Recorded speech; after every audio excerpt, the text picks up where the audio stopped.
మంచిర్యాల జిల్లా చెన్నూరు పట్టణంలోని కొత్త బస్టాండ్ ప్రాంతంలో నడుస్తున్న యువతిపై నలుగురు యువకులు ఆటోలో వెళ్తూ అసభ్య పదజాలంతో కామెంట్లు చేశారు. ఈ సమాచారం యువతికి కుటుంబ సభ్యులకు అందిన వెంటనే వారు స్పందించి యువకులను చితకబాదుతూ ఆటోను ధ్వంసం చేశారు. కుటుంబ సభ్యుల ఫిర్యాదు మేరకు పోలీసులు నలుగురిని అదుపులోకి తీసుకుని పట్టణ పోలీస్ స్టేషన్లో కేసు నమోదు చేశారు.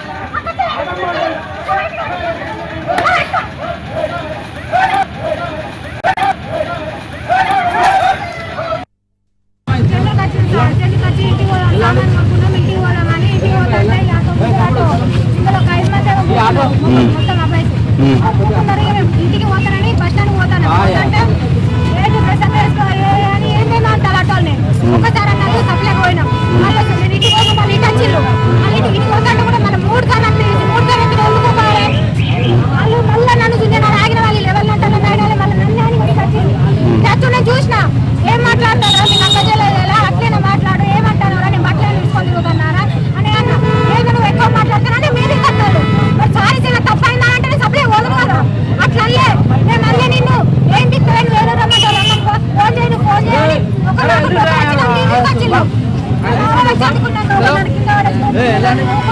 ఎంతమంది కొట్టాను 10 మంది వచ్చిందన్న మా కొడుకుని నాకు కొడుకుతారా ఇలా అన్నయ్యను నా కొడుకుతారు నేను ముగ్గురం వచ్చినమా అరే ఏమన్నా గల్లబట్టాలు 10 మంది దొరకాలి ఇవాళ ఈ ఆట ఎవరిది అది ఏమన్నా మాకేనట ఇప్పుడు ఇల్లే ఊరుకున్నారు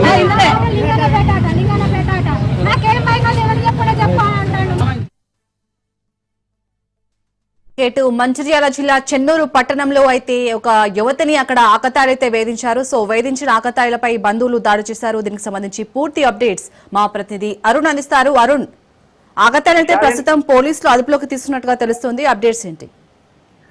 శాలిని, మంచిర్యాల జిల్లాలో ఒక యువతిని వేధించినటువంటి నలుగురు యువకులు దేశోద్రి చేసిన ఘటన అయితే కలకాలం రేపుతుంది. మంచిర్యాల జిల్లాకు సంబంధించి కూడా కోటపల్లి మండలానికి సంబంధించినటువంటి ఒక యువతి కూడా ఏదైతే ఆ యువతి కూడా నిన్న చెన్నూరుకు రావడం జరిగింది. అక్కడ ఏదైతే దసరా పండుగ నేపథ్యంలో కూడా షాపింగ్ చేయడానికి వస్తే కూడా అదే మా మండలానికి చెందినటువంటి నలుగురు యువకులు ఆటో డ్రైవర్ తో పాటు అతని స్నేహితులు నలుగురు యువకులు కలిసి కూడా ఆ యువతిని కూడా వేధింపులకు పాల్పడ్డారు. అయితే యువతి సహనాన్ని కోల్పోయి వెంటనే వాళ్ళందరిపై కూడా దాడి చేసింది. ముఖ్యంగా కూడా ఎవరైతే ఆ బట్టలు మార్చుకోవాలి, వేరే డ్రెస్ వేసుకోవాలని యువతిని అసభ్యకరంగా ఏదైతే మాట్లాడినటువంటి ఆటో డ్రైవర్ కూడా చెప్తూ కొట్టిన ఘటన అయితే ఆందోళన కలిగిస్తున్నటువంటి పరిస్థితి. ముఖ్యంగా కూడా యువతి ఏదైతే వెంటనే కూడా యువకుల ఏదైతే వారు మేనుకోకపోవడంతో వెంటనే కూడా కుటుంబ సభ్యులకైతే సమాచారం ఇచ్చారు. కుటుంబ సభ్యులు కూడా వెంటనే అక్కడికి చేరుకొని కుటుంబ సభ్యులతో పాటు అక్కడ ఉన్నటువంటి స్థానికులు కూడా నలుగురు యువకులను పట్టుకొని కూడా దేహశుద్ధి చేయడం జరిగింది. వెంటనే కూడా సమాచారం తెలుసుకున్నటువంటి పోలీసులు కూడా ప్రాంతానికి చేరుకొని కూడా నలుగురు యువకులను అయితే అదుపులోకి తీసుకున్నారు. అయితే ఒక పక్క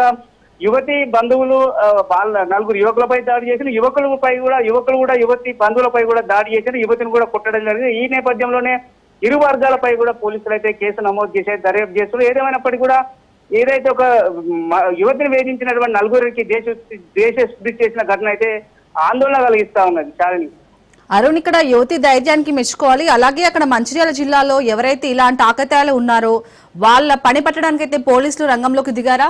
ఇలా అంటే మహిళలు అసభ్య పదజాలంతో మాట్లాడటం కానీ రైట్, నిజానికి కూడా పోలీసులు అయితే ఎక్కడైనా కూడా ఏదైతే మహిళా షీ టీంలతో కూడా ప్రత్యేకంగా కౌన్సిలింగ్ నిర్వహిస్తున్నారు. ముఖ్యంగా కూడా గత నిన్ననే మరో నలుగురు వ్యక్తులు మంచిర్యాల జిల్లాలో కూడా ఇట్లనే షాపింగ్ వచ్చినటువంటి ఒక ఇద్దరు మహిళలను వేధించినటువంటి నలుగురు కూడా పోలీసులు షీ టీం సంబంధించినటువంటి మహిళా ఎస్ఐ పట్టుకొని కూడా వాళ్ళని కూడా అరెస్ట్ చేసి కూడా వాళ్ళ తల్లిదండ్రులను పిలిచి కూడా కౌన్సిలింగ్ ఇచ్చి ఈ ఘటన మరొక ముందే నిన్న కూడా ఏదైతే నిన్న మధ్యాహ్నం పూట కూడా చెన్నూరులో కూడా ఇటువంటి ఘటన జరిగింది. పోలీసులు కూడా అవేర్నెస్ తీసుకొస్తారు. ముఖ్యంగా కూడా ఎవరైతే మహిళలపై వేధిస్తున్నారో వాళ్ళందరిపై ఏదైతే మహిళల విషయంలో కూడా షీటింగ్ సంబంధించినటువంటి మొత్తం కూడా ఏదైతే పోలీసులు కూడా పూర్తిగా కూడా అలర్ట్ అయి ఉంటున్నారు. ఎక్కడెక్కడైతే షాపింగ్ ప్రాంతాలు కావచ్చు, కాలేజీ ప్రాంతాలలో కూడా ఏదైతే పోలీసులు ఉండి కూడా ఎవరైతే మహిళలపై ఈటు టీచింగ్ పాల్పడుతున్నారో వాళ్ళందరికీ కూడా ఏదైతే వాళ్ళందరినీ కూడా పట్టుకొని కూడా దేశం చేసి పట్టుకొని కూడా కేసులు నమోదు చేస్తారు. ఒకవేళ ఇట్లా తల్లిదండ్రులను పిలిచి కౌన్సిలింగ్ ఇచ్చి కౌన్సిలింగ్ లో కూడా వాళ్ళ ప్రవర్తన మారకపోతే వాళ్ళందరికీ కూడా ఏదైతే వాళ్ళందరిపై కూడా కేసులు నమోదు చేస్తామని ఇప్పటికే కూడా